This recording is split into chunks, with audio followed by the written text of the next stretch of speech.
Welcome to Who Was, the channel that brings history's most remarkable personalities to life.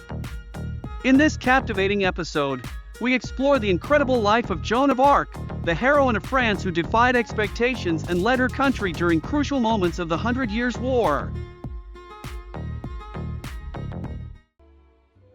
The birth of a heroine. It was a cold night in Domremy, France, when Joan of Arc was born in 1412. Daughter of Jacques d'Arc and Isabelle Romee, she grew up among the fields and stories of saints. From a young age, Joan showed uncommon curiosity and determination. While other children played, she prayed and attentively listened to tales of heroes. The Hundred Years' War ravaged France, but Joan seemed guided by an invisible force. Her father, in awe, wondered what the future held for his special daughter. At 13, while tending sheep, a bright light enveloped her, and voices revealed a grand destiny, to save France. These visions marked the start of her journey to becoming a revered warrior. First visions. At 13, Joan of Arc was tending sheep when a celestial light surrounded her. Saint Michael, Saint Catherine, and Saint Margaret appeared, revealing that Joan was chosen to save France from the English invaders and restore the true king to the throne. Though frightening, the divine call was clear. Joan shared her visions only with her confessor, who was amazed by her determination. Ready to act, Joan knew she needed to take the message to the Dauphin Charles, the future king, and embark on the adventure awaiting her. The journey to the Dauphin. Convinced of her divine mission, Joan of Arc knew she had to deliver her message to the Dauphin Charles. She approached Robert de Baudricourt, captain of the garrison at Vaucouleurs, and told him about her visions. Initially skeptical, Baudricourt was won over by Joan's conviction and decided to help her.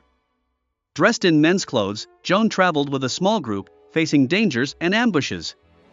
Arriving at Chinon, she caused curiosity and distrust at court. Joan recognized Charles in disguise and, with divine strength, spoke of things only she could know. Convinced, the Dauphin decided to test her further and, impressed, gave her permission to lead an army in support of Orléans. Recognition by the Dauphin. Within the castle of Chinon, Joan of Arc presented herself before the Dauphin Charles and his court. Charles, disguised among the nobles, was immediately recognized by Joan, who knelt and declared her divine mission. Surprised and moved, Charles decided to hear more. In private conversations, Joan revealed details of her visions, impressing him with her wisdom and conviction. Subjected to a rigorous examination by theologians, Joan answered with clarity and certainty, leaving them astonished. Convinced of her authenticity, Charles allowed Joan to lead an army to liberate Orléans. Equipped with shining armor and a sacred banner, Joan inspired the soldiers, promising them freedom and victory. The armor and the banner. With the Dauphin Charles's confidence, Joan of Arc received shining armor and a sacred banner adorned with divine images and the words, Jesus Maria. Presenting herself to the French army, her presence commanded respect and inspired the soldiers, who saw her as a divine messenger. Prepared to liberate Orléans, Joan led the soldiers with passionate speeches and contagious faith. The soldiers' morale shifted, and they united under her leadership. Joan knew that success in Orléans would solidify her position and validate her visions. Marching towards Orléans, Joan and her army were determined to free the city and change the war's course. The Battle of Orléans. The siege of Orléans was about to change with Joan of Arc's arrival. In April 1429, she entered the city, bringing hope to the residents. Determined, Joan gathered the French commanders and devised a bold plan. In the following days, she led fierce attacks against the English. Her presence on the battlefield was electrifying, moving with grace and courage. Even wounded, Joan continued to fight, inspiring her men. Finally, on May 8, 1429, Orléans was liberated. The victory validated Joan's divine mission, and France found new hope. The next step was to take the Dauphin Charles to Reims for his coronation. The victory at Patay. After liberating Orléans, Joan of Arc faced the English again at the Battle of Patay. In June 1429, her army advanced with renewed confidence. The battle began with a French ambush, catching the English by surprise. Joan, always at the front, guided her men with indomitable courage. The French cavalry advanced quickly, and the English found themselves disorganized. The victory was decisive and swift. Joan proved her divine mission once again, strengthening French morale. With the path to Reims clearer, Joan knew that the Dauphin Charles's coronation would unify France under a divinely chosen leader. The coronation of Charles VII. After the victory at Patay, Joan of Arc led the Dauphin Charles to Reims for his coronation. The journey was risky, but Joan's inspiring presence gave everyone courage. On July 17, 1429, at the Reims Cathedral, Charles was anointed as Charles VII. Joan, by his side, held her sacred banner. The coronation was a moment of triumph, with acclamations filling the cathedral.